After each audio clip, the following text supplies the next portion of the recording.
Պարոն Նոհայան, ձեր ընտրվելու դեպքում մի քանի հարց ունեմ բարձրաձայնելու, կուզենամ, որ դուք գործուն քայլերով ցույց տաք,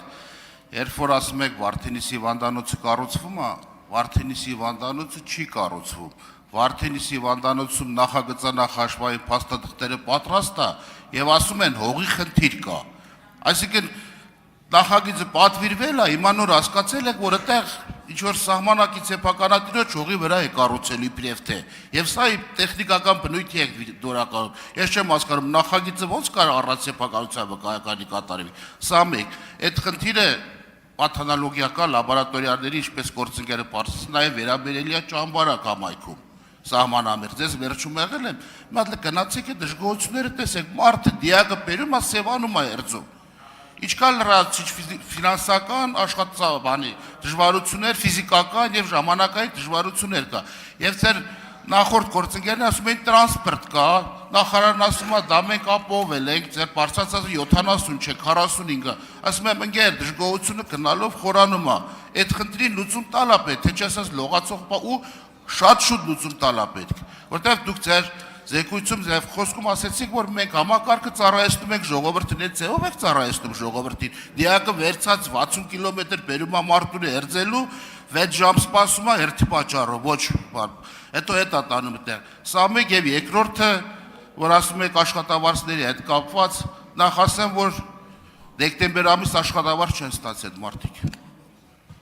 Գնացեք նայեք, ասել եմ, որ ձեր ունեցած խնայված միջոցներով փորձեք այդ աշխատավարձները կարգավորել առանց խաղմուկ, սա մեկ։ Երկրորդը հաշվարկները դեռ կատարված չհունվար ամսվան ինչ որ կանխավճարային գումար են ստացել, մնացած ասել են որոշակի չափորոշիչներ եւ նախարարի կարգադրություն կամ հրամանք իջացնեք, որպեսզի կանոնակարգենք ձեր աշխատավարձների լրացուցիչ ծանրաբեռնվածության խնդիրը։ Սա էլ չի լուծվել։ Սենց օդի մեջ ասելով դա լուծում չէ։ Մարդը պետք է լուծումը տեսնի, որ հասկանա, թե կա հերձարան, կա աշխատավարձ ստացող, մենք չենք կարող այդ չեղածը բերել, այստեղ ավարտում եմ, պարոն Ռուբիան, չեղածը բերենք բարձրացնենք։ Պարոն Ղազարյան, այո, Վարդենիսի մասով դուք այդ խնդիրը առաջի անգամ չի, որ բարձրաձայնում եք եւ այն ժամանակ էլ կար խնդիրը, հիմա էլ կա, նախագծային հաշվարկները, երբ որ արել են եւ այնտեղ ինչ որ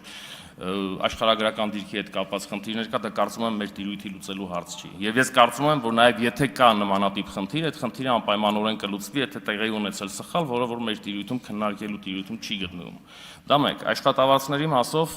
ես համաձայն չեմ ձեր հետ, դեկտեմբեր ամսին աշխատավարձային հաշվարկ եղել է եւ ստացել են, իսկ հունվարի 1-ից արդեն ասեցի, որ ապահովության ներդրման արդյունքում այո առաջացել են որոշակի խնդիրներ եւ այդ խնդիրները լուծման որոշակի մեխանիզմներով կկարգավորվեն եւ այդ թվում նաեւ բժշկական հանրության ծրագրային տիրապետելիության խնդիր կա, որպեսզի ծավալային առումով ոչինչ դուրս չմնա մուտքագրումներից։ Արձագանք։ Պարոն Նոհայան, կարող եք ճշտել դեկտեմբեր ամսին առաջնային պահպանման օղակները, այդ թվում պոլիկլինիկաները եւ ամբուլատորիաները աշխատավարձներ չեն ստացել, հստակ է դա։ Ինչ վերաբերվում է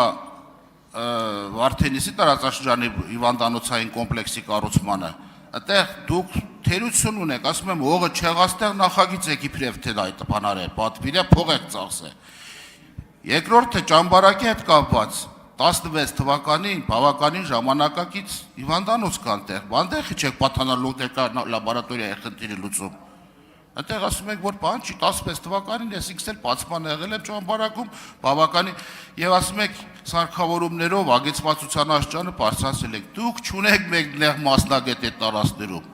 Չունեք մասնագետ, որpիսի օրինակ Մարտունուս պետք է անեստեզիոլոգը գնա տեղ, նարկոստա կամ նեղ մասնագետը չկա, որ վերցում բերում են Երևան, դրա համար ծանրաբեռնվածություն ասում եք համաչափ մարզային հիվանդանոցները զարգացել եք, չեք զարգացել, չկա մասնագետները տեղ, փաստ այդի։ Պարոն Ղազարյան, էլի համաձայն չեմ ձեր հետ, այո, կան որոշակի խնդիրներ տարածաշրջանում տարբեր հատվածներում մեր երկրի, որտեղ նեղ մասնագետների ներկայությունը համաչափ չի բաշխված եւ սա կոմպլեքս խնդիր է։